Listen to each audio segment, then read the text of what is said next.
Bismillahirrahmanirrahim. Assalamualaikum warahmatullahi wabarakatuh. Salam sejahtera bagi kita semuanya. Om Swastiastu, Namo Buddhaya, salam kebajikan.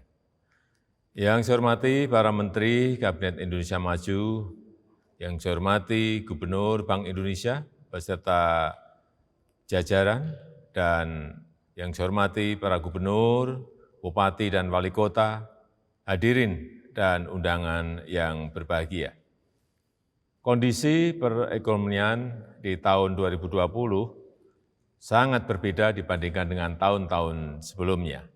Kali ini kita dituntut mampu mempertahankan tingkat inflasi agar tidak terlalu rendah. Inflasi harus kita jaga pada titik keseimbangan agar memberikan stimulus pada produsen untuk tetap berproduksi. Saat ini menjaga keseimbangan supply dan demand sangat penting, agar di saat perekonomian kita mulai pulih dan daya beli masyarakat telah kembali normal, tidak terjadi tekanan signifikan terhadap harga-harga. Karena itu, kebijakan pengendalian inflasi tidak hanya fokus pada upaya-upaya pengendalian harga, diarahkan juga agar daya beli masyarakat terjaga. Dan para produsen, khususnya UMKM pangan, juga bisa bergerak. Untuk menjaga daya beli masyarakat, pemerintah pusat telah menyalurkan berbagai skema program perlindungan sosial dan yang bersifat cash transfer.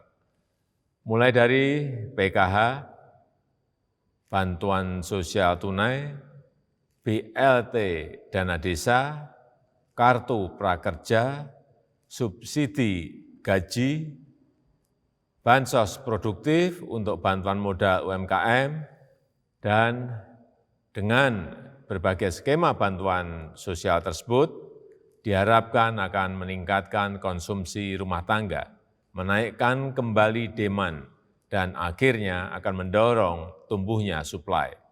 Saya harapkan apa yang telah dilakukan oleh pemerintah pusat diperkuat lagi di daerah dengan percepatan realisasi APBD, terutama belanja bantuan sosial dan belanja modal yang mendukung pemulihan ekonomi, terutama sektor UMKM.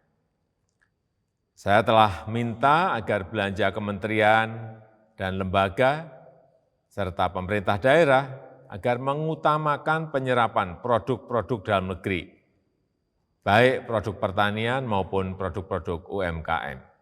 Hadirin yang saya hormati, FAO telah memperingatkan bahwa pandemi COVID bisa menimbulkan krisis pangan.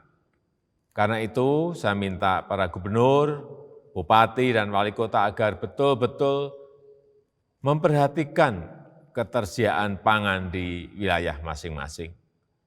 Dalam hal ketersediaan pangan, saya minta kepada para gubernur, bupati, dan wali kota agar hati-hati. Sekali lagi, hati-hati. Ketersediaan data yang valid sangat penting untuk merumuskan kebijakan yang tepat. Segera perkuat data informasi pangan. Di pusat sudah ada Pusat Informasi Harga Strategis. Untuk daerah, saya berharap dikembangkan jenis data dan informasi yang penting lainnya. Sinergikan dengan data-data yang ada di daerah, buat neraca pangan daerah yang akurat, agar jika ada persoalan kekurangan pangan, bisa kita cepat dapat atasi. Data produksi, data konsumsi yang akurat sangat penting, karena berdasarkan data tersebut kita akan mengetahui lebih cepat mana provinsi yang kekurangan, mana provinsi yang kelebihan. Dan berdasarkan data tersebut, perdagangan antar daerah bisa didorong dan kerjasama antar daerah bisa diperkuat.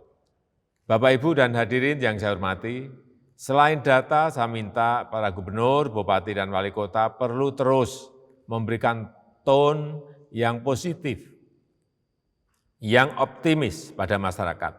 sampaikan perkembangan kebijakan dan langkah-langkah penanganan pandemi COVID.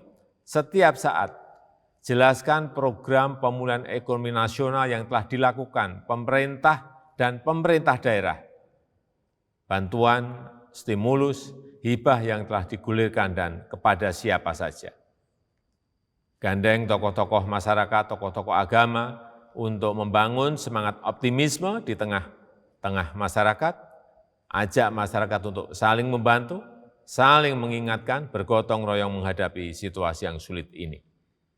Bangun harapan bahwa dengan bersatu kita akan bisa melalui semua ini. Saya yakin, insya Allah dengan semangat itu, kesehatan kita cepat pulih dan ekonomi kita juga segera bangkit.